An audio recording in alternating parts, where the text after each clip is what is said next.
What's up? What's up, bro? How you doing, man? I'm good, Dan. Good to see you, brother. Good to see everybody. Good to see everybody. Yeah, no, great to see everybody.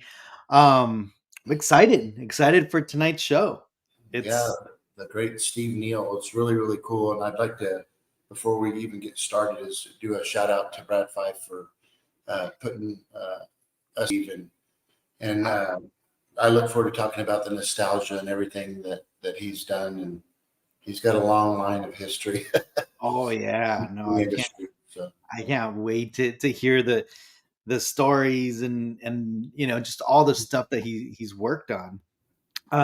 it's crazy. So I know, and obviously a little hint. Obviously, if you guys haven't seen the cover of today's show, um, you know, but Michael's background. Yeah, you guys know we've been talking about Laserblast quite a bit recently. Yes.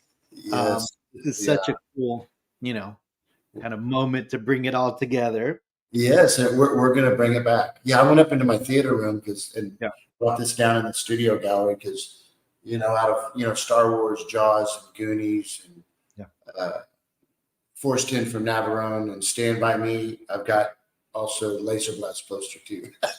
There you go. Yeah, Yeah, but we'll talk about it later in the show. But a big shout out to my friend Jim, and who's watching tonight, and a very special thank you for this beautiful sculpted alien. And yeah. the green one's in the mail. I can't wait to get it. So Should I bring that up right now or a little yeah, bit? let's show it before we bring Yeah, Steve. let me just bring it up really quick. So this is the partner here, the second Yeah, one. that's it. Look at that. Isn't Yeah, that so cool? that is so cool. And then we were talking about, and I have so many questions for Steve. Obviously there's a Yeah, lot of other things than just Laser Blast, but it's just so cool how he did the Star Wars sign. I sent that to you, yeah, being blasted. So he did one just the sign, and then he did the sign blown up. So I'm going to do a diorama with the two aliens and the Star Wars sign in the background. yeah, So I'm really looking forward to doing that diorama. It's going to be really, really yeah. cool. And obviously, we're going to get into what Steve's history and background and what he has done. But there's so many questions that I have for him, just personally. I mean, this guy was very much involved in this film, Laser Blast, and Yeah. obviously so many other movies like Star Trek and whatnot. But Yeah. we'll get into all his talents. But he's an incredible artist, Yep. and his work. Mm, Just yeah, model maker too. I mean, yeah. So I think we should bring him on, let's and do yeah, let's get started. Let's let's do. welcome Steve. Hey, Hey, Steve. Hey, hey Steve. guys, thanks for having me on here. Man, it's good to see you, buddy. Yeah, thank you so Yeah, much. I'm in my office at the studio where I'm at right now, and it's a little dark in here, but that's the way I like it, so I can see all of my giant models lit up and glowing. And Oh yeah, since our house got flooded out a few weeks ago, and it's being rebuilt right now, we've been staying here at the studio, and I kind of like it because when I fall asleep at night, I'm surrounded by all the things I love the most. So there you That's go. awesome. yeah. That's Your, awesome. your wife's going to be like, don't be getting any ideas when we get our house done. Or you're, No, she likes it too. I mean, that's good. Mary Yeah, and I have the same interest, and when I've talked about maybe selling some of the things we have here, she say, "No, don't you dare!" Especially when it comes to the model I have of the Nautilus from the Disney 20,000 Leagues. oh geez, yeah. Yeah, It's- and then that one actually functions. It does go Mhm. underwater. I have several radio controlled submarines, but that's one of them. So Wow. Oh, Well, so that's really cool. Go ahead. No, okay, go ahead. yeah, I was gonna say that's a perfect, I mean, lead in because we always want to ask our guests kind of, about growing up, right? How was your childhood? How did you get into just sci-fi? Were you a sci-fi fan? What kind of got you excited as a kid? yeah, well, I grew up in what I think was one of the greatest eras of cinema and television. I mean, I grew up in the era when we had Batman, Twilight Zone, Voyage to the Bottom of the Sea, just on and on and on. In Star Trek, of course, I was in high school when Star Trek started, and I was a big fan of that. Later got to work on Star Trek and be friends with Gene Roddenberry. It was amazing. But all those things were around me. And my very first film I think ever watched was the Day the Earth Stood Still, which was made a big impression on me. Then there was The Twilight Zone, which I used to watch. The Outer Limits, probably the best science fiction program ever on television, next to the remake of Battlestar Galactica, which is another. But that I'm jumping ahead. And all those films had a big influence on me. Now, I wanted to go into sciences. I wanted to be an astronomer, possibly go work for NASA, be an astronaut, all that kind of stuff. But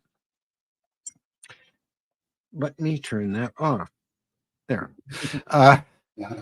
But when I saw 2001: A Space Odyssey the first time, I was very impressionable. I was 16 years old and went and saw that movie. And to that point in time with science fiction, I had never seen anything so powerful and so moving as that film in my life. And it completely changed my life, completely changed my direction. And I wanted to go into filmmaking and start making my own films in high school. And after I got out of high school, I had been following what George Lucas was doing. Now, he was in the Bay Area just like me, and he had done a film called THX 1138 4EB, which was the extension of his class. And that was his college film. And of course, Francis Ford Coppola saw the film, which I loved, and basically decided to bring Lucas under his wing and turn that into a film. I was around while that film was being made. And the reason that happened is because I read an article in the San Francisco Chronicle about the American Zoetrope, some guy named Francis Ford Coppola. I knew who George was. And they had an article saying that they wanted to help young filmmakers. Well, that was me. So, bodaciously, I called them up, and it was very innocent. It really wasn't bodacious. I just thought, oh, well, I should call them because there's no real film schools up here, and maybe I can go hang out down there at the Zoetrope. And that's exactly what I got to do. So I would sit around talking to George about cars because I'm a gearhead, and we both like cars. And I remember he had a VW, a 67 white VW. The best year for the Volkswagen Bug was 1967. It had the nicest rake to it, and it was slightly lowered. He had nicer rims on it and stuff, but it was very unassuming, but just a beautiful thing. And I was driving an Alfa Romeo Veloce, a 1964 Alfa Romeo Spider Veloce. And so we would talk about cars and stuff. But I dug in there for about a year or so, became friends with Francis and everybody there, and they really helped me get my career going. Wow. That's awesome. I mean, I was lucky. I was a lucky bastard. I just right place at the right time. no. There was a group under in that little entourage. It was like Spielberg, who's it? Some of the other well-known directors. And Yeah. Well, Steven wasn't around, but I do know that when I was there, I got to meet people like Arthur C. Clarke, Mario Puzo, Sidney Poitier. It just goes on and on and on. Wow. Now, Kubrick was supposed to come there to talk to Francis about a film they were going to do that Arthur C. Clarke wrote, Childhood's End. But instead, Arthur C. Clarke showed up, which was great, but I was still disappointed because Kubrick is a huge hero of mine to this day. And every part of my career has been affected by him and the people he worked with and his friends who I've all come to know amazingly. But what happened is that things were quieting down up there. I had been down to LA several times. I did some conventions and stuff. And what I had been doing is I had replicated Planet of the Apes makeup and makeups from Star Trek and things like that. Because I learned how to do that. I realized I needed a day job to become a filmmaker. In the meantime, I did not want to be, serving tables and that stuff. So instead, I learned how to do prosthetic makeup effects and came to LA. My first job was working on the Planet Apes TV series. But later, as a result of going to the science fiction conventions, I met Gene Roddenberry and his wife, Majel, who were very kind to me, and we got to be very friendly. So when Star Trek The Motion Picture was being made, I was asked to work on it by their makeup artist and friend of mine, Fred Phillips, who did both Outer Limits and the original TV series. And Fred called me up one day and asked me if I wanted to come down and work with him on the film. And the first job I had was doing Nimoy's ears. And of course, To this day, it was the most thrilling thing I ever did because I loved Star Trek so much and I loved Spock. It was my favorite character. And here it had turned full circle. I got to just go in there and work on that film. It was one of my second efforts in my career. So I was very, very fortunate. Wow.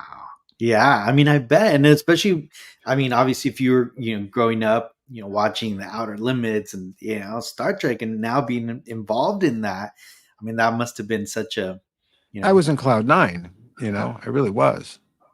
wow, that's awesome. And so, what was your first kind of official kind of break into it? Was it that? Was it? Well, it was kind of, briefly Planet of the Apes TV series for a little while. And then I worked on a film with Margot Kidder and Christopher Walken. It was a Western. The name's been changed on it several times, so I don't recall the name. But if you were to look it up or check out either Margot's or Chris's HUDMI, you would see it. And that was an amazing experience in itself because, it was just on the coattails of the best Superman ever done, and that's the one with Christopher Reeves. Right. And of course, Margot played Lois, and this was like a few months to a year later, and here I am hanging out with her, and she was beautiful, and she was Lois, and I was very young, and she was young, and it was a very interesting time. Yeah. So, She's so beautiful. that was pretty interesting. But Mhm. what really kind of led to the makeup effects stuff was a guy named Bill Strongberg, a friend of mine. His son is quite a noted director today. But Mhm. Bill made a film called Crater Lake Monster. Originally, it was going to be a Bigfoot movie. And my friend Rick Baker didn't want to work on the show, so he told Bill about me. And so we're going to do a Bigfoot. And I was really excited about that. Then it got turned to a Crater Lake Monster, a Nessie type thing. And I had to build a big giant head and work That's on that, which is how I met Dave Allen and all these other great people. Mhm. That eventually led to Charlie Band. And of course, the first film I did with him was Laserblast. Wow. pretty cool. which which again, with us, we've been talking about Laser Blast so often on this show. Again, Michael is a huge fan, and I mean, Michael he remembers, right? Michael, you remember seeing it Yeah, at the in the drive-in, film, right? seeing it in a theater, it's funny. And I was talking to Steve about this and my friend Jim. It's funny that, Laser Blast, and I'm sure Steve can explain this, but there was a lot of like kind of controversy with this and about the movie, like, because Steve says that, it was meant to be like a fun film, nothing serious. And but there's a following, I think a pretty good following actually to Laser Blast, and I'm going to bring it back. Good. Well, Yeah. I've done Star Trek. I've done several Star Treks. I've done Fright Night, the original Ghostbusters, which I'm actually in and played creatures in and did the some of the effects for. But I get more email about Laser Blast because the people that are writing to me, they were kids when they saw that film and they really enjoyed it. The kids got it. It wasn't supposed to be serious. It was supposed to be fun, and it is fun. And when we had that reunion with the surviving people from Laser Blast involved in the effects and the cinematography, it was V. Neil, myself, and Paul Gentry on stage at the Egyptian Theater. Now, if you guys know theaters, the Egyptian's a pretty big deal, and it's a very large theater. It was packed.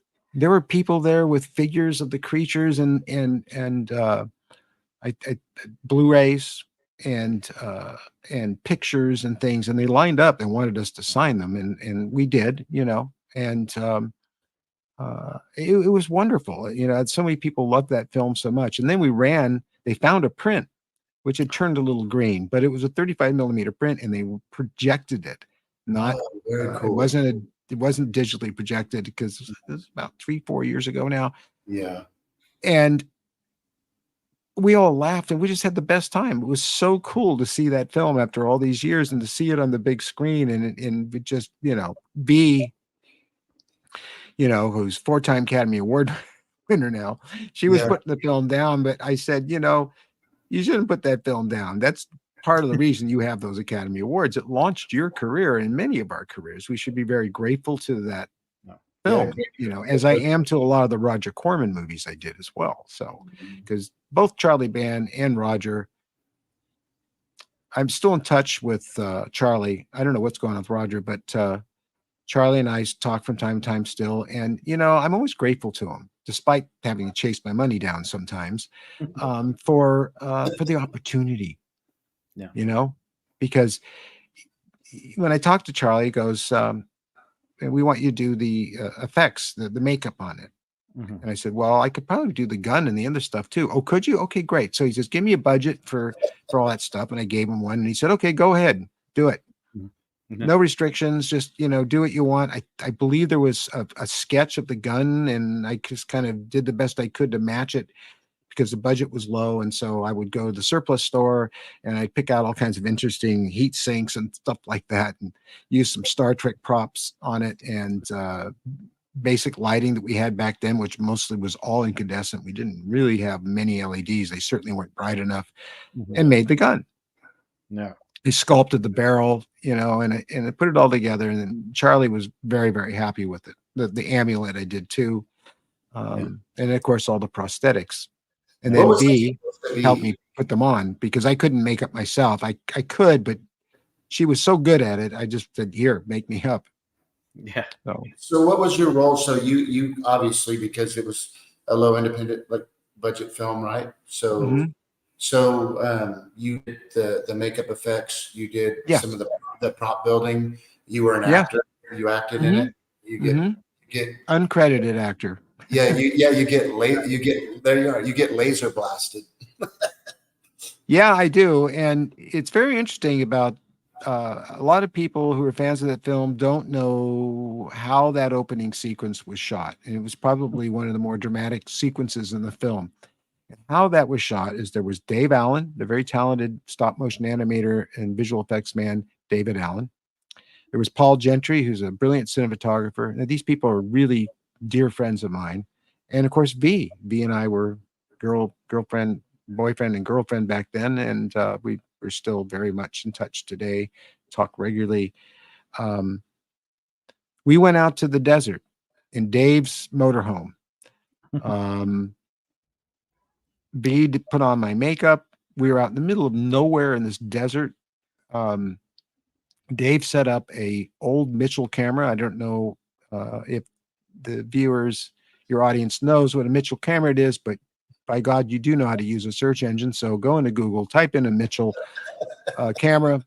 They were used to shoot Citizen Kane, for instance. It's a big, bulky 35 millimeter camera on a tripod and no lights and no sound. And because we didn't need it, everything was MOS.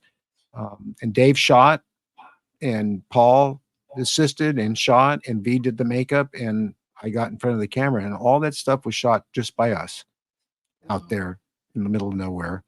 And the funny thing about it is I had made teeth. That was Paul Gentry you just went past. That's Paul right there. And he's wearing a Laserblast t-shirt. And that's the size. Of course, there's the Mitchell camera. Yeah, that's cool. We use those for single frame animation as well. Wow. So, so we shot that whole sequence and, Dave put it together and put sound to it and that kind of stuff. So, and I just talked to Paul yesterday. We talk all the time. In fact, he was I did a movie called But Something Is There. He was director of photography and cinematographer on that. He's fantastic to work with. But there he's hanging it from wires and shooting against black. And then we had an optical printer in the building. That's another thing you guys will have to look up because it's kind of a long story about how an optical printer works, but that's how we composited effects. We couldn't just shoot against green screen and then magically key it in. We had to like pull a mat from that object there, that model that Greg, another friend of mine, built, and get a mat and then have another mat that goes behind it, and then we project the stars through that. It just composites. It's very much like what you do in Adobe Premiere or DaVinci. That's cool. I've never seen that before. Yeah, Greg, Gene had his hands on that one, correct? Yeah, he did. He built that entirely. I mean, Greg was it was an amazing guy, and I really miss him. And he was one of the first people I met when I came to the first science fiction Star Trek convention in LA in 1973. He was a Wow. really nice gentleman. He was, of course, as you know, he was a collector too, right? Yeah. Oh yeah. Yeah, Oh, big time collector. And We know. even oh yeah, we even yeah. In recent months, we've known. Yeah. even in 73, he had quite a collection already. And I believe at that he had the Dark Star there. I can't remember, but anyway, I had some stuff that I had sculpted and some masks I had made, and he put them in the exhibit room. So we had been friends ever since then. And he would just he get a job to build a model, and he'd just crank it out like sometimes in a few days. This big Enterprise behind me over here model, Mhm. um, behind me, which is a 66 inches long. It's the same size as the one he built for Deep Space Nine.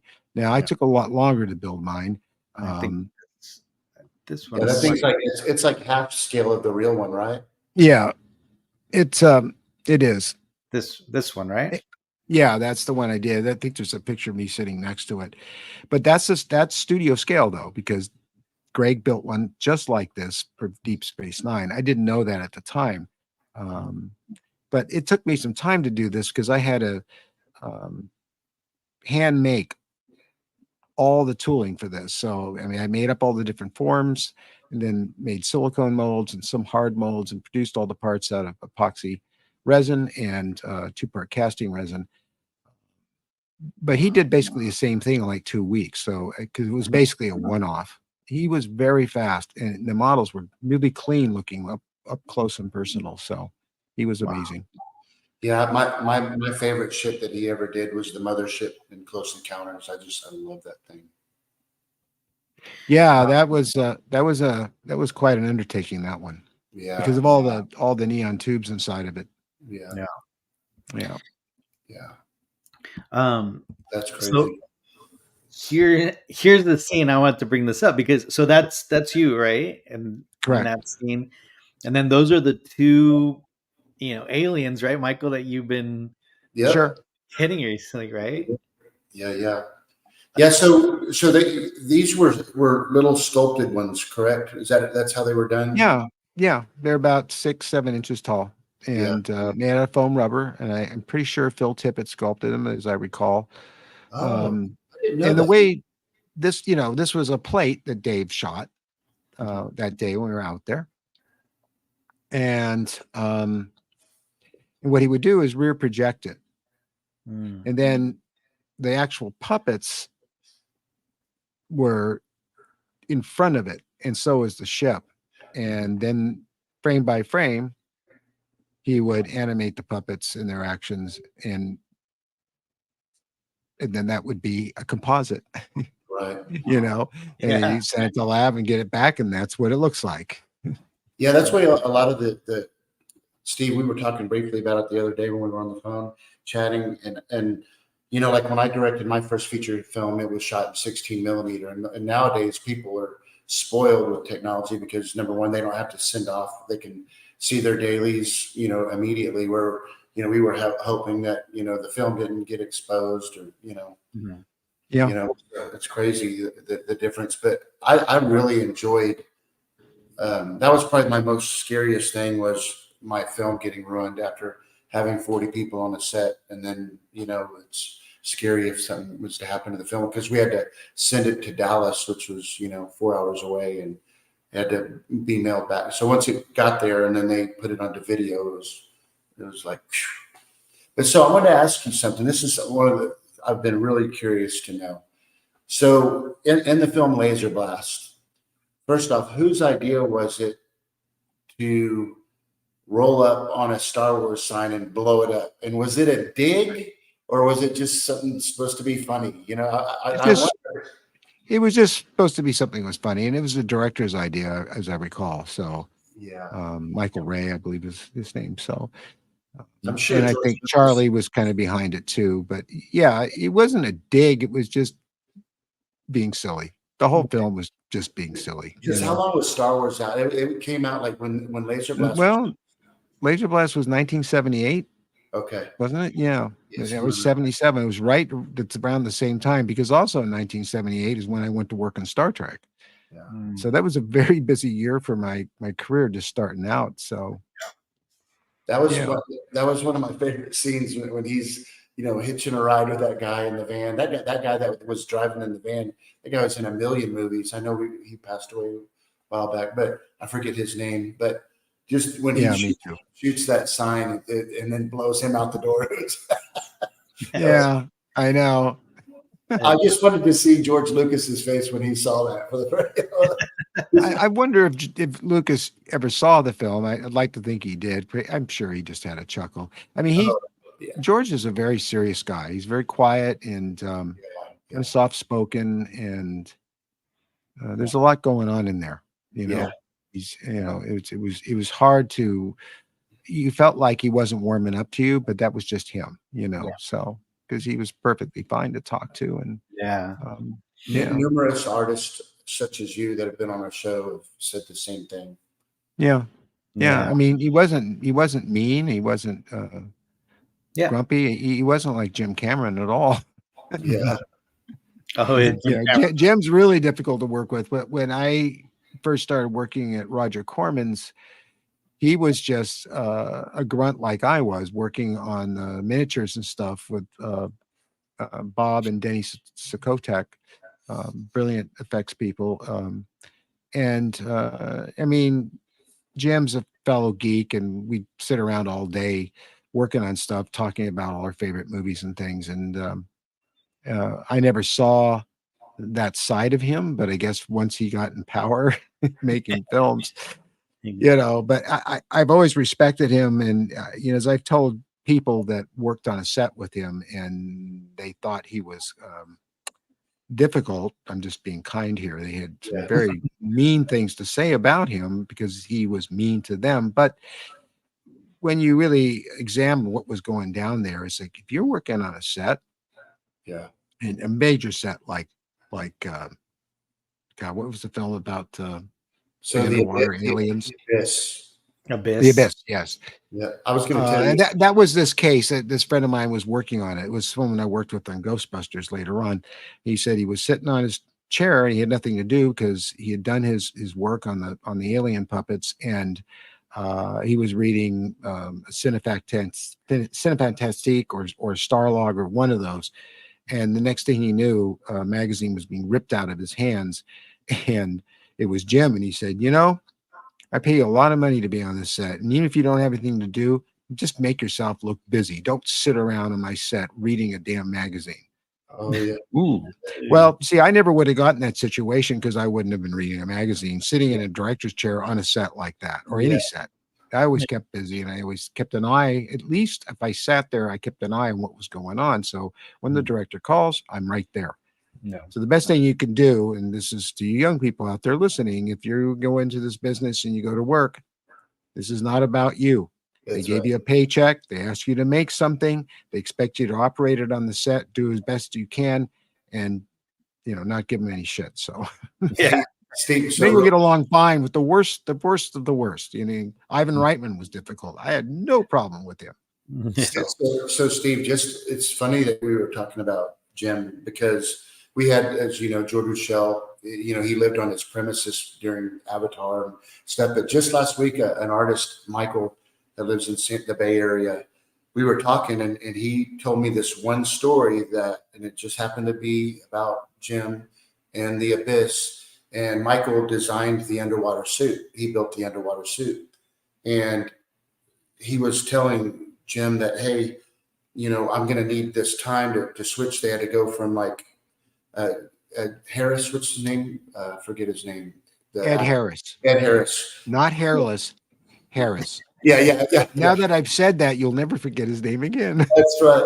So he Ed he got Harris. really upset and was getting ready to walk off the leave because he damn near almost drowned in the bottom of the tank. And Jim was telling, he got to put the suit on the stunt guy and everything. And this guy, Michael, that was telling me the story said, I told you at the beginning, if you remember, because he was barking at him. And he said in front of everybody, he said that he didn't care if he got fired or what. He just told Jim Cameron off, and Jim got real quiet, and he looked around at everybody else and the crew. They were just stunned, and they were like, "Why can't any of you other pussies have, excuse my language, have the balls like this guy?" Yeah, no, that's Jim. Yeah, That's it was pretty good. So, but he yeah. stayed on the set and worked Yeah. through it. Hey, he's a very successful filmmaker, and I mean, he was just this geeky guy like the rest of us down at New World Productions, working on cheap monster movies, Battle Beyond the Stars and stuff. And he had vision, and he was the right place in the right time, and he got to where he is today. For And sure. occasionally, I will hear from other people a hi from him because they know me, and how's he doing? You know. Yeah, it's awesome. And as we get older, that happens more and more. Is he still alive? Uh, oh man. Well, Steve, I took a couple pictures from your social media, and I wanted to kind of go through them. Mhm. This one caught my eye because I remember this. Obviously Right. this ad and all that. So tell us how are you involved in that? Well, for one thing, you guys being collectors, you should know the guy up Yeah, front Bob. who that is. Yeah, Bob yeah, Burns, probably the yeah, biggest collector of all time. So yeah. um, it's a long story, but I had worked with Doug Jones, who's now very famous, and on it was a Worlds of Wonder Talking Tina doll commercial, and the commercial was inspired by kind of Close Encounters. It had a big ship coming down on the stage. It was a very elaborate commercial, and I Mhm. had to do these aliens that had large eyes, and their eyes had to blink, and the eyes had to move. I mean, what we did was a lot more sophisticated than what was in Close Encounters, um, and they needed people to be in suits, and they hired this guy named Doug Jones, and so I made his life mask and uh, sculpted the creature on him and did the underskull and all the radio control mechanics to make the eyes move. He had to be molded into the suit for the entire shoot. He couldn't get out. He had to, eat through an opening and straw and all that kind of thing. And he was terrific to work with. So flash forward, I get asked to do because I did a lot of commercials back then. Got asked to do this Smack Tonight, and I met with the agency, and they showed me this really cool drawing of him and what they wanted. I got the job, and they said, well, "Who are we going to get to do this?" And I said, "Well, I just worked with this guy. He's really great to work with. You can beat him up, kick him downstairs, wrap him in monster suits, and he'll never once complain." They said, "That's what we need." So, but Doug was brought in for that. I did a life mask on his head and working with Todd Masters and Mark Siegel and a few other greats from ILM and their own makeup effects fame because we were all much younger back then. We made the head, which was made out of foam latex with a fiberglass underskull and some mechanics in it for make the face move and the mouth move and all that stuff. And we did that character for 7-8 years. I I remember. puppeteered. That's my late wife Jilly, who passed in 2013. Me with more hair. And this commercial here was an outdoor shoot late at night. It was a miserable shoot at the original McDonald's in Pasadena, Oh, which they restored just for this commercial. So this was getting towards the end of the campaign, although they kept it going. They wanted to eliminate puppeteers, so because they were paying us residuals, and we were making a lot of money doing that. And uh, eventually, I ended up making it entirely radio controlled by one person just to uh, keep my job. And yeah, but after Bobby Darin's family sued McDonald's for copying Bobby Darin's song, which really wasn't Bobby Darin's song. That was the Three Penny Opera, which goes back very, very far. mhm. But they backed down. They had another song. It didn't work as well, and they eventually canceled the whole thing. So, Mm. Yeah. And what was Bob Burns doing there? He was just on well, set. Bob worked at CBS for years. He was an editor there. He had problems with his rotor cup from doing this. Yeah. It was film, and he had these movie all reels that we'd wind Yeah. up with and stuff. And he was an editor there, and he had to have surgery and all this stuff, and basically they put him out to pasture. And Bob and I had been friends ever since I met Rick Baker back in '73. So Jillian and I, when we got the job, so who else can we get the puppeteer on this? And how about Bob Burns? He's Screen Actors Guild, because we were all Screen Actors Guild, and Bob just loved it. And he made so much money in residuals, he was able to build his museum at his house Nice. to do that. So Yeah, His his collection. Do you know what happened? What's going on with his collection now? I don't know how much I'm allowed to say. I mean, I Greg understand. Nicotero and I are kind of on top of that. Greg Nicotero, especially, that Greg's an old friend of mine. Of course, he's the producer of Walking Dead and Yeah. the owner of KNB Effects, and he's kind of ahead of the estate right now. And I'm really not at liberty to talk about That's okay. Bob. Yeah, no Yeah, problem. you know that Kathy passed away. That I was family going to put ask out. that. When did she Yeah. pass away? Just Oh recently. God, it's been a couple of years now. Yeah. Okay. Yeah, Like last year, the year before, yeah. Okay. yeah, Yeah. yeah. Okay. It was a Um, bad thing. Are you in touch with Rick Baker still? Do you talk to him much? Rick, from time to time, yeah, we went to John Landis, Rick Baker, myself, Bob and Denny Sokotek, a whole bunch of us got together at a very famous restaurant across from Warner Brothers, and had a birthday party for him there. This was about a couple of years ago. So, and occasionally I will talk to Rick via email. You know, Yeah. Rick's kind of like Lucas. He got real quiet, and he's still working. I mean, he's still doing art Yeah. because he loves it, and that's kind of where we relate, because I'm also continuing on with the work, whether Hollywood hires me or not. Hell, I'll make my own movies and keep going. So yeah. Good for Yeah. you. So, Steve, I want to Ghostbusters. Man, Yeah. I obviously, as most Star Wars fans, and there's a lot of franchises obviously that are very popular. Ghostbusters is one of them, and you got to It's amazing. It's continued on, and we got another one coming out any day Yeah. now. So Yeah. Yeah. yeah. that's me giving her the banana. Oh, yeah, that's funny. You're under the couch there. Well, I worked with the effects people, and this very kind gentleman whose name escapes me right now, but he made the chair that we could be inside. He made another chair that had dummy arms on it for a wider shot. But that's my hand coming out. I did the sculpting on all the on all the hands. I puppeteered the main hand, which grabbed her in the face, and I've got a couple of stories go with that. Rob Berman ran the foam. Craig Caton did the hair work on some of them. I did the paint jobs on them, but those nails you see are dental acrylic. Oh, really? And nobody thought about it back then because we're Yeah. young and stupid, and so we're on the set and we're doing takes over and over again. And Ivan is being very patient, and he they take a break, and I'm looking up through a hole in the chair, or I think they moved the arm of the chair so I could look up and see them. And he was explaining to me, and it's a really odd sort of situation to be in, because you're looking to this chair, and here's Ivan Reitman standing over you, and Sigourney talking to me, and she said, "I want you to do something that I can't do." And I said, "What's that?" She says, "Hit me as hard as you can in the face, like you're really a monster doing it, because I can't act being hit and Yeah. pushed back as well as if you actually did it." And I said, "Well, I'm really concerned about these nails, which is why I've been pussyfooting your face." And she said, "Don't worry about it." And Ivan looks at me and said, "Don't worry, she likes it." So I did, and I really hit her hard several times. She was black and blue the next day, and I was so sorry. And she said, "No, don't worry about it. Don't worry about it. We're gonna put makeup on it." And they put makeup on it. You couldn't see the bruises, and we did some more shooting, and everything was fine.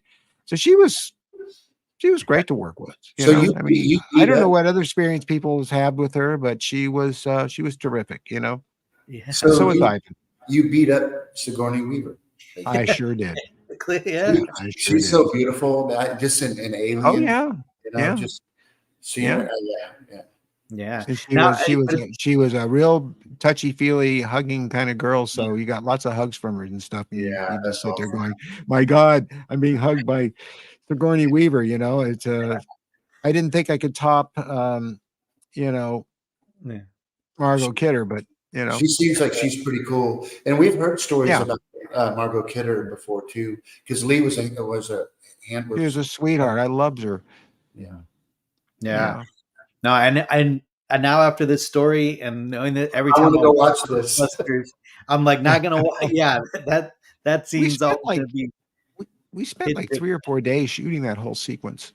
Yeah. Because it was all on stage and the whole apartment building was built on a sound stage, and it was a big bucks movie. They did everything right. We had a terrific time, and I'm so glad to see it surviving. Yeah. Because when you do the first, it's a great feeling. Because there's lots of people say I worked in Ghostbusters, yeah, but you didn't work on the first one. So The Yeah. original, yeah. Is this this is a clay sculpture of my hand that grabs her in the face. got it? Okay. So And is this this is on a stone life casting. So no? yeah, that's me working on it with my John Lennon T-shirt. And if you look behind there, you see this dumpy looking guy. Originally, there was going to be jail ghosts, ghosts that are in the ghost jail, but they Yeah. decided not to do it. But that's him back there. That's one that they asked me to do that. So Do Oh, you that's have anything left over from your? You don't have to say not a what. thing. No, Wow. no, it's all turned to dust. Wow. no. Now this is you working. That's one of the terror dogs, right? That's one of the terror dogs, and that's the big foam latex piece fitting over the underskull jaw. That was the foam was run by Rob Berman, a very talented artist in his own right, but he was just doing lab work in those days. I did some sculpting. A lot of us did sculpting on the big giant terror dog, Hmm. and I forget what I was doing here. I was doing something with the teeth, or I'm not sure. It's a great picture. I love the picture. No, yeah. We all crossed over into each other's projects a lot, so I love this picture that you had up there. yeah. Yeah. Yeah, the set photographer was clicking away, clicking away, clicking away. So there were a lot of pictures taken, but you don't see all of them. They're Yeah. out there somewhere. Yeah. Now I also grabbed a couple pictures from.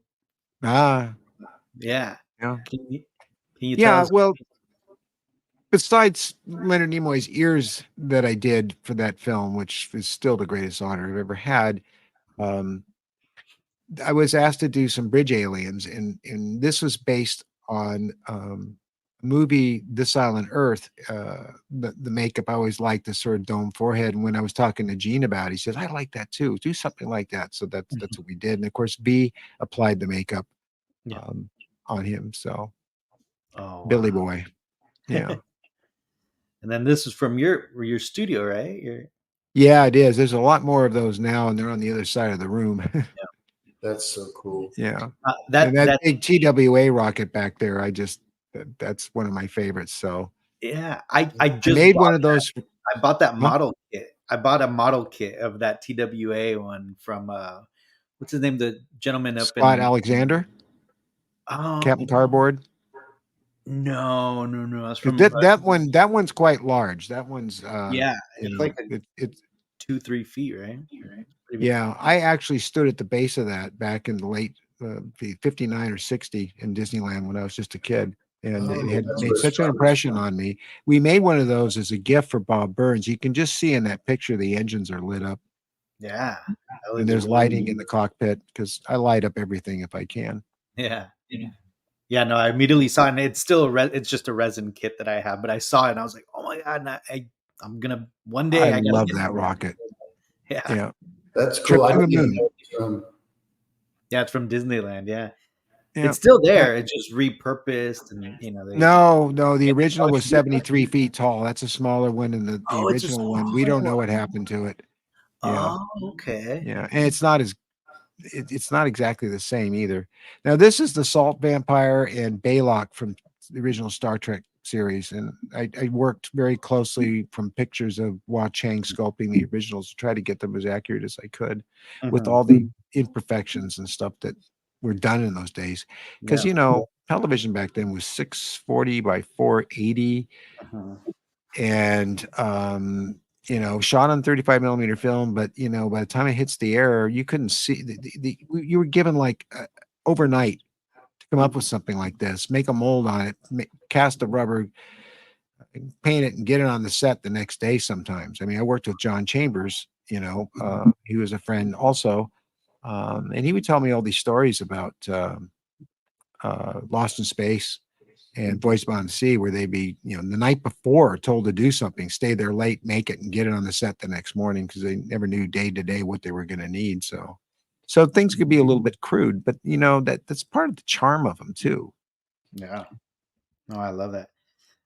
Damn. Look at that. Now, That's a very big model of the space station from 2001. Again, the movie that influenced my life the most. And you can see down there a Moonwatcher head that was a replica that I made of the one that Dan Rector wore, who played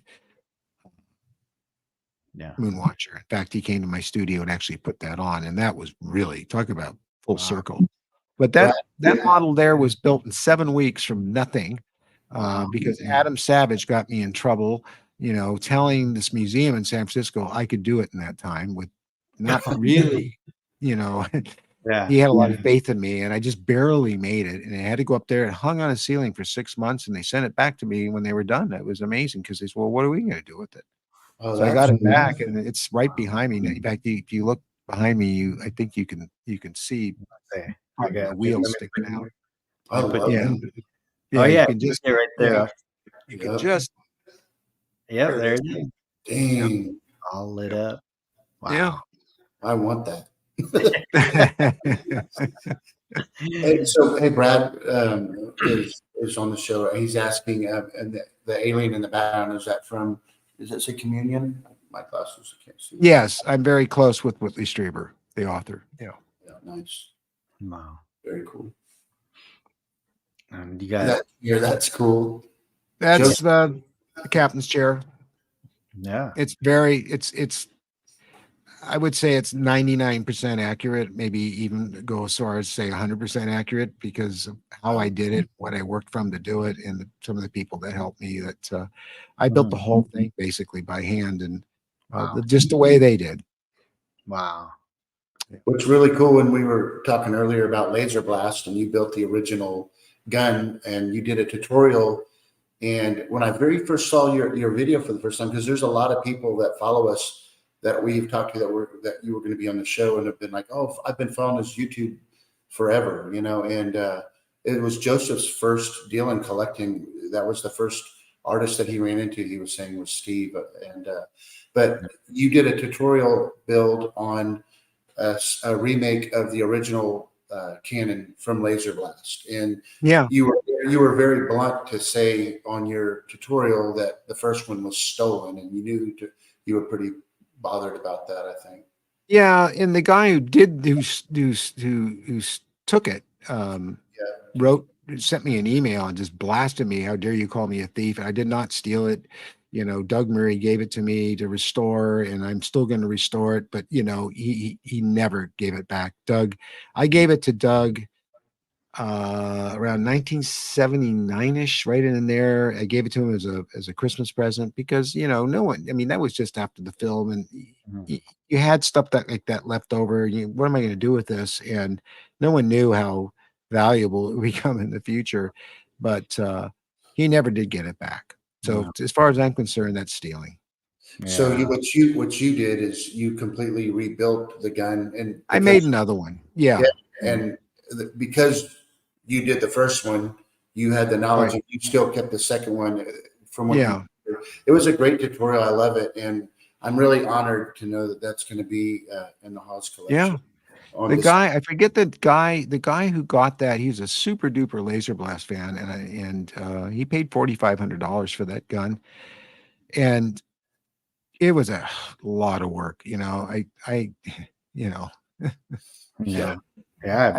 some ways I had some regrets about it, but that was just on the coattails of finishing it. And then, he got the amulet from me. I made a few amulets. And what I did is I did it in Blender, and then I printed it out in my resin printer in clear. And I used a PLA printer to print the the emitter on top and stuff, and I put the lights inside, and they're really cool. I had two of them, but they went. I got to make myself another one. But these these guns here are just various things that a friend of mine named Ted gave me. The Klingon blasters, which are really accurate and really heavy pieces of work. I don't know who did them, but they're just excellent. And there's a Romulan blaster there, and then there's the drawing a blank here. Forbidden Planet gun, is that what that Forbidden is? Planet. Thank you. Yeah, Robbie's blaster, and that actually lights up and everything. And that was a combination of myself and a friend of mine named Jeff Helps. We took, I think it was, I can't remember whose kit that was, but it was pretty bad, and we retooled it and stuff and made up a few. And I still have the molds for it, and it's very, very accurate. Yeah, And of course, yeah, we're yeah, studio scale. Yeah, Captain Cardboard. great work. Yeah, yeah, yeah. You can tell by the hole that it's a Captain Cardboard. Yeah, I think so. It's as you know, it's very accurate. So, I mean, I saw the real ones in person. So, and they're being motion controlled down the trench, and they look right above me. I've got like 6 of them in here. Yeah, I bet you do. I seen your pictures. Yeah. and then of course here's your That thing is beautiful. beautiful.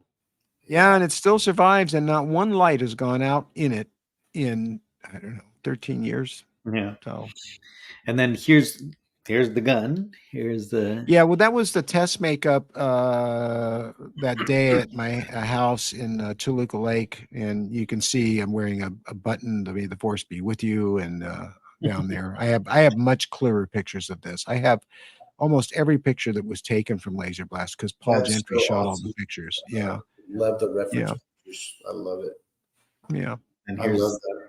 here's the gun. yeah. That's the original gun. Damn. And it was crude as hell, but it just worked, you know. Yeah. Are there anything, we have every once in a while we'll have a show where we're talking about the Star Wars weapons and like found parts or anything. Is there anything on there that you could share that's like something that people would know? Oh, that's a flashlight from or something. Well, the 35 millimeter film can. Of course, there's the top part of a Star Trek original series tricorder being used there. Yeah. And just stuff I found in surplus. There's some parts up by the barrel, the end of the barrel, that are on the side there, and those are taken from a Space 1999 Eagle. So there's still little Easter eggs all over it. Yeah. How long did it take you? Do you remember how long it took you to make it? A couple of weeks or so. Yeah. You know, and the actual barrel was made out of a material called neoprene, which I'm sure by now I had not survived very well. But and the inside part of it with the handle was some kind of bottle that I had, and I made a mold on that and produced that and stuck it in there. So you couldn't make another one easily, and it was just a one shot deal. Yeah. That seems like that was the kind of the theme right back then. Like we had Roger Christian on, and about just the stuff that he grabbed to make the weapons for Star Wars. Kind of the same thing. Sure. Just like whatever was around, just grab it. Yeah, well, the strobe units. When Star Wars came out and I saw it, I'm looking at the lightsaber and I said, "Those are graphic strobe units. I know what those are." So that week I went to one of those antique type stores that has all kinds of junk in it. I found 3 of them. Wow. I think I paid like maybe $10 for them or something. Yeah. Yeah, and of course, if you could find one today, Yeah. and they were all mysteriously lifted as well. That happens to a lot of us. A lot of us who have had studios, and we've had people in and out, and people working for us, and that kind of stuff, and the film effects. Sometimes some things just seem to disappear. Yeah. Yeah. Oh man. Well, Steve, I brought up your website. That's the old website. The old website. I just brought up. Oh yeah, had a lot of great pictures and references. Yeah. Yeah. I Where know all the good laser blast pictures are on my my art my art blog. If you go to my actual website, all you have to do is yeah. search Steve Neill's art Oh, blog or something like that. It'll pop right up. oh So yeah. I got it. I got it propped up. I just again I wanted to bring it up because the or are these pictures also on the blog one? on the WordPress blog, Yeah. I think just about there's a page there that has every single picture from Laser Blast that Paul took. Okay. Let me Yeah. bring that up actually then, because I do have that ready to go here. So, Yeah, I call that my portfolio site now yeah. because we have another new web page, and yeah, there you go. So Right. you would look at down the menu down the side, you would look at I think photo gallery of career work, right? I'm pointing at it like you can see it. It's right. Keep going, keep going. You're right. Down one more, up, back up, back up, back up. No, no, no. Where am I? There it is. Right there. Steve's photo gallery career work. It's Where? Oh, just there above it is. contacts. Yeah. Yeah. I'm sorry. I'm like going through all of. Yeah, it's just too much, but that's what happens when you have a long career. There's the So ears. those are the molds. Yes. Wow. That is so cool. Yeah. Now, what is this? Fright Night? Is Yeah. it? Fright Night. Yeah, yeah. I worked on the first one. I like the first one too, because back then I had a crush on the chick. Oh well, I think everybody did. I know. And there's that picture What's of the snap? Sigourney and all of us, Yeah, all the that's wide an shots. awesome picture of like the black hole looking Oh, thing. is that?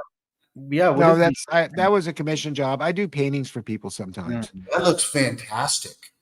I love it. I love There's that. a picture of. Oh, look at that.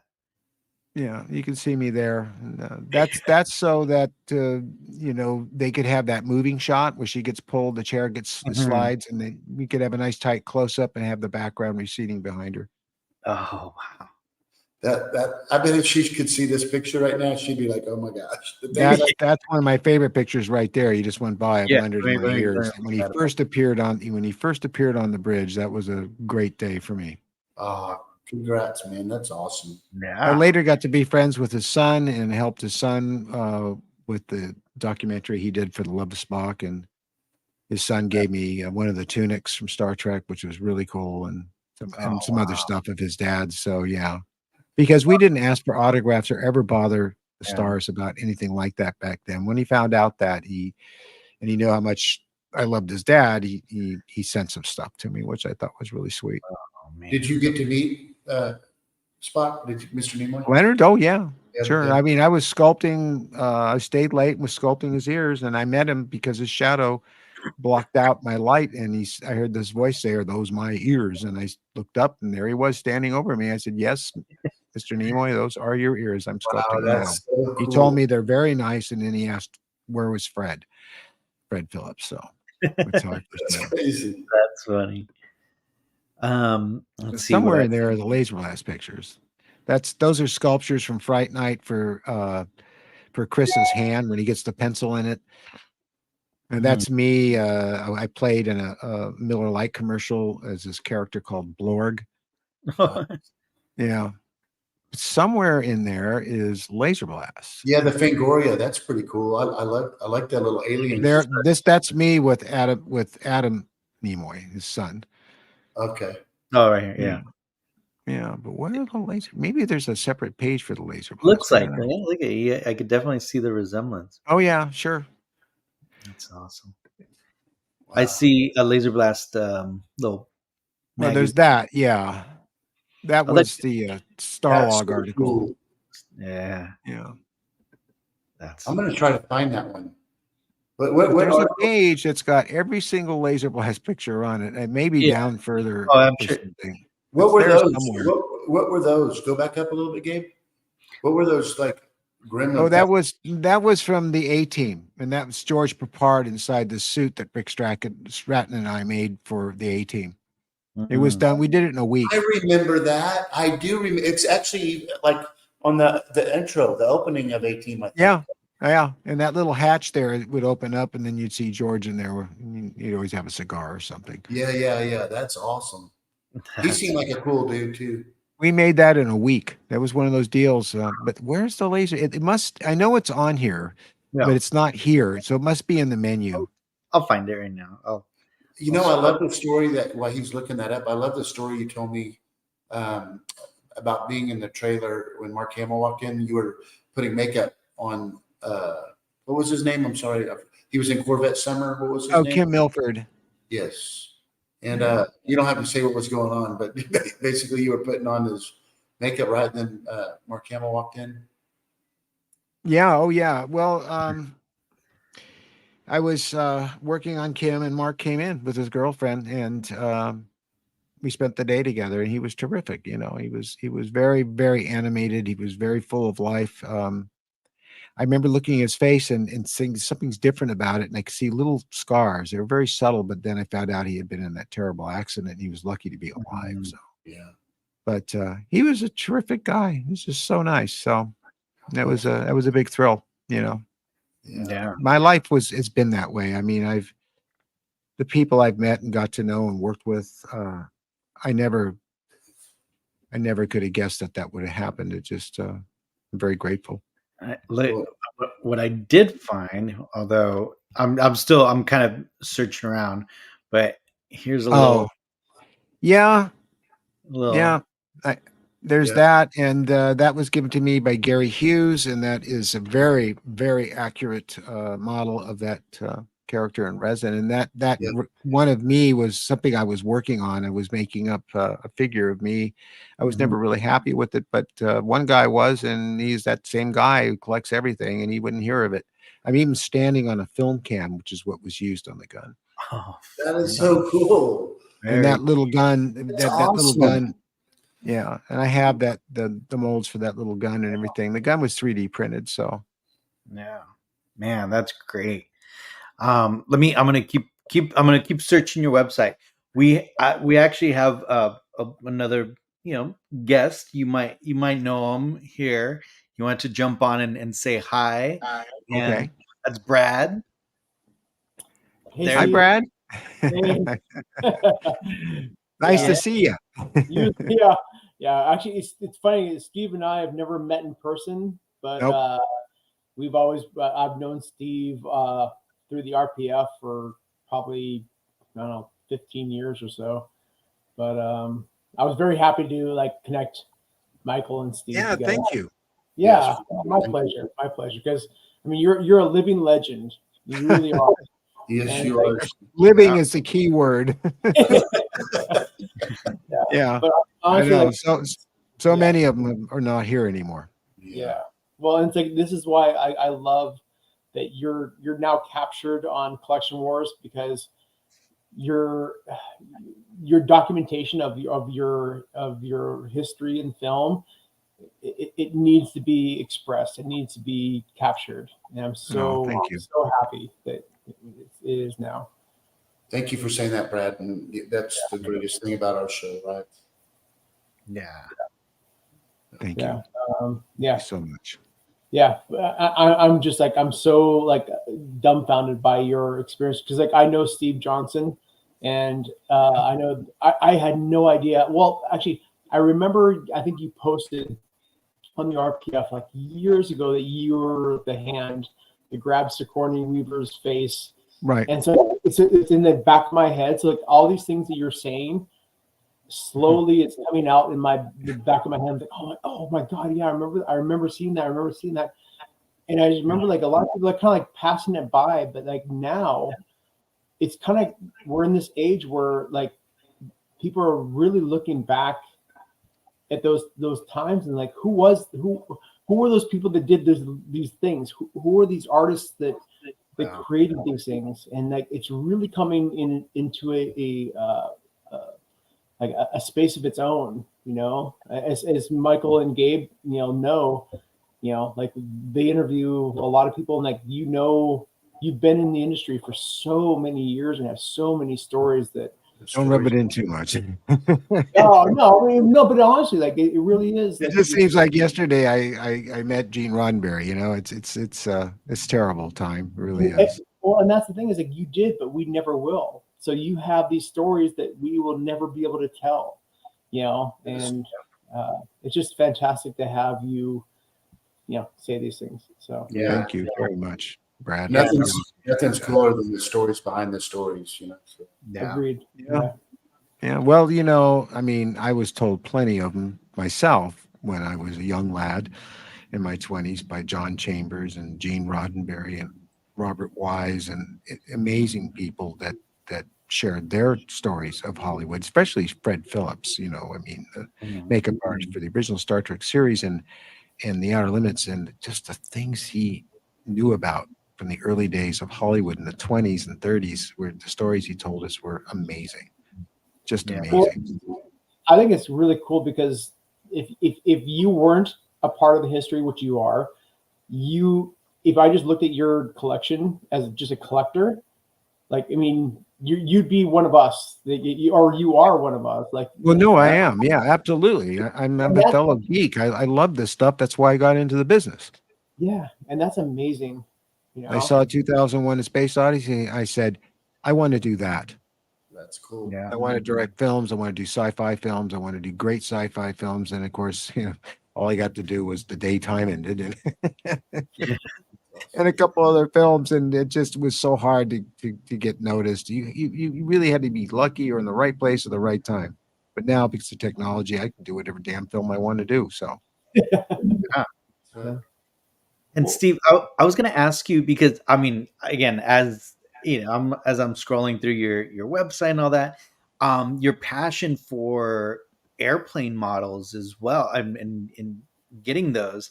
And the reason I bring it up because I know Michael has a very strong connection with that. I know, Michael's dad, loved those model airplanes and loved to fly them. Yeah, what's tell us about that. Like, is that your hobby? Is that just something that you just truly passionate about? yeah, I've always been passionate about aerospace, spacecraft, rockets. Mm-hmm. I've watched every single mission that NASA ever did, and I was right there, awake when Neil Armstrong landed on the moon. But I've always wanted to be involved in aviation. So one way to get involved with it was to build very elaborate model aircraft and fly them. And as it turned out, they were much harder to fly than the full size airplanes. And that when I started flying, I was around people flying too, and it turned out they were pilots, former fighter pilots. And in my case, I was taught how to fly by people who actually flew in World War II. It's amazing. So a lot of people who aren't familiar with model airplanes think it's kind of a joke that it's not real flying. But what they don't know is that I still fly. I have a field, a club I'm a member of, and all the guys there are mostly all full-size pilots. I'm a member of the Experimental Aircraft Association. Nice. I have meetings with them all the time, and I help them take kids up on flights in their planes. We get them involved in rocketry. We get them involved in model building and flying model aircraft, and we teach them how to fly.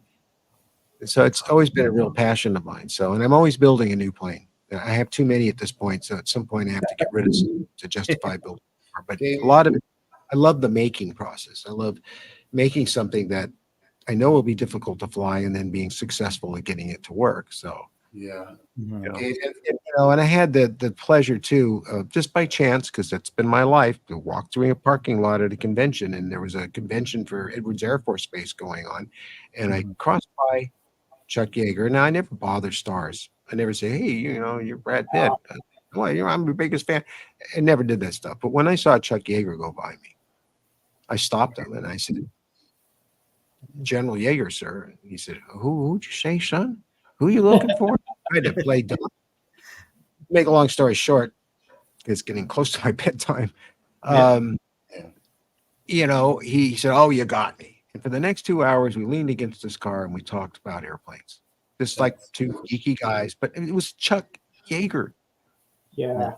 That's another one of those hallmark great moments in my life. And I wrote to him later on. He sent me a picture. He remembered me, and he autographed it and stuff. And it's in here to this day. And then there's a big portrait of him on the wall in his 1A that he also signed. And so he was always a hero. What an amazing human being he was. So, and in fact, I was talking to him on former Twitter within a few weeks of his passing, and then the day came. It had to come. I mean, it's just none of us escape it.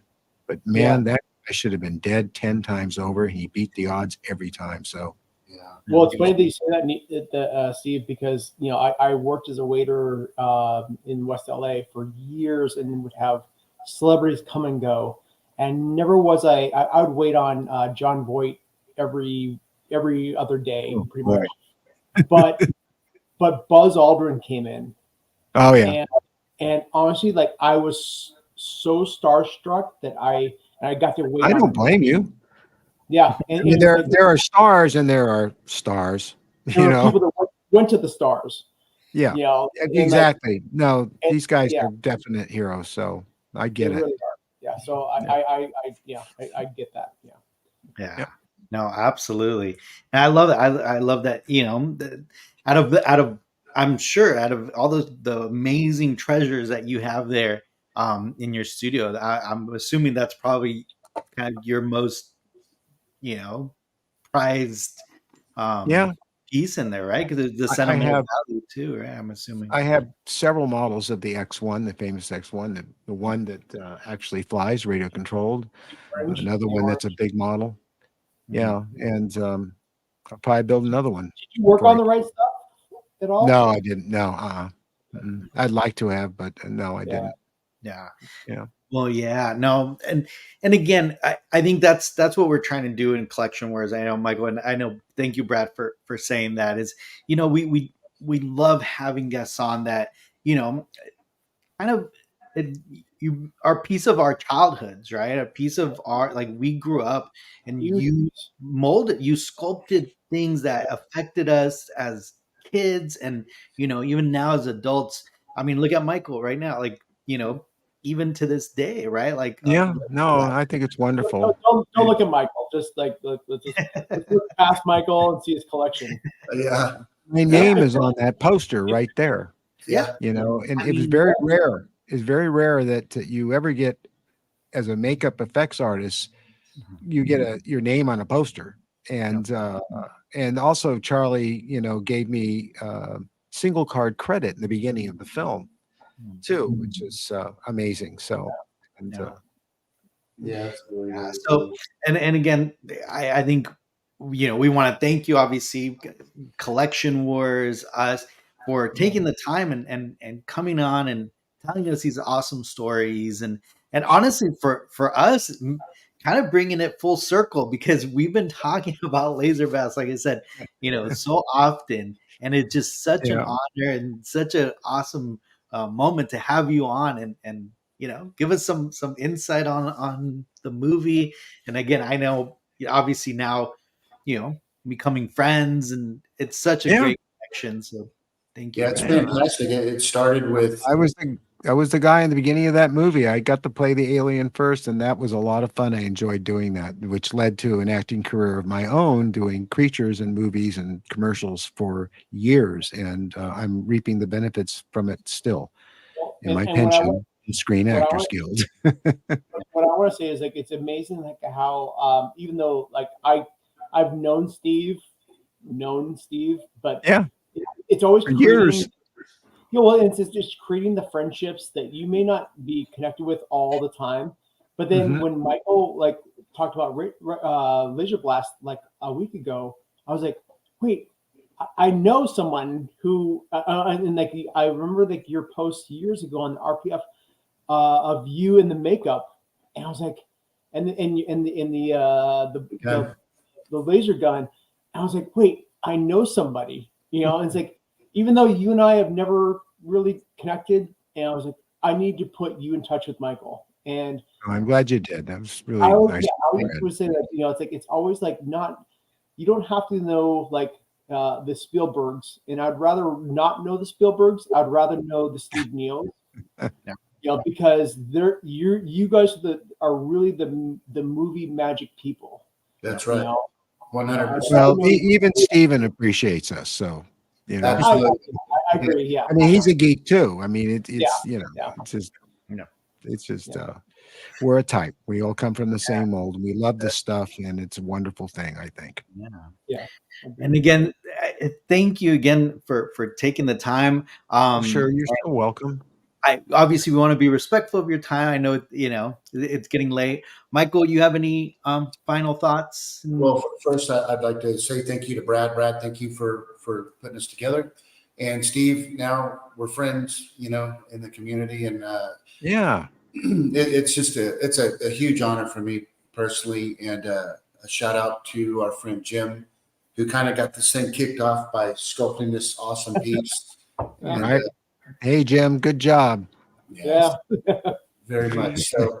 But Gabe, always it's good. And before we get off, Steve, I want to let you know I've been collaborating a little bit with Brad in regards to picking up that piece. And we can talk about it during the week or something. Sure. On the Now, show. Brad, you can just send me an email. Yeah. I'm easy to find. Well, no, Doug, You'll find it on my website, and we'll hook up that way. And it'd be nice to have you out here anyway to the studio and see it. We've been here 10 years now, going on 11. I just can't even believe it. You and I are close together, or we're close by, so we'll connect. Yeah. Then you can take a little road trip. Yeah, for sure. Out to Texas. There you go. Hey, at our grand opening at Darkside, Brad, no excuses. I'll cover your fuel. Yeah. I just want to make sure it gets there in one piece, and that's the only way it will. Something like that. It's pretty. Yeah, we'll definitely collaborate. If Okay. If I have to end up flying out myself, we'll make it happen. Yeah. So everybody that's joining us tonight on Collection Wars, it's always good. Thanks for your Saturday night. Brad, thanks again for hopping on. And Steve, most importantly, thank you so much. Yeah, and thank everybody who checked in tonight here in the chat, and I hope you had a good time with it all. So, because I did, and I really appreciate your caring so much about the work we had done over all these years, and some of us, like me, are still doing until I drop dead, doing it. We already got. Please come back. Yeah, we'd love to have you back. I'm sure anytime you want. I got a million more stories about stuff and people that I worked with that I won't say you won't believe it, because you will. And I guess we had a birthday. Matt had a birthday, so happy birthday! I did not know. Yeah. Happy birthday, Matt. Yes. Well, listen, everybody. You guys have a great evening. Enjoy the rest of your weekend, and we'll see you next weekend. All righty. Good night, everybody. Thanks. Good night. Good night. You're all clear, kid. Now let's blow this thing and go home.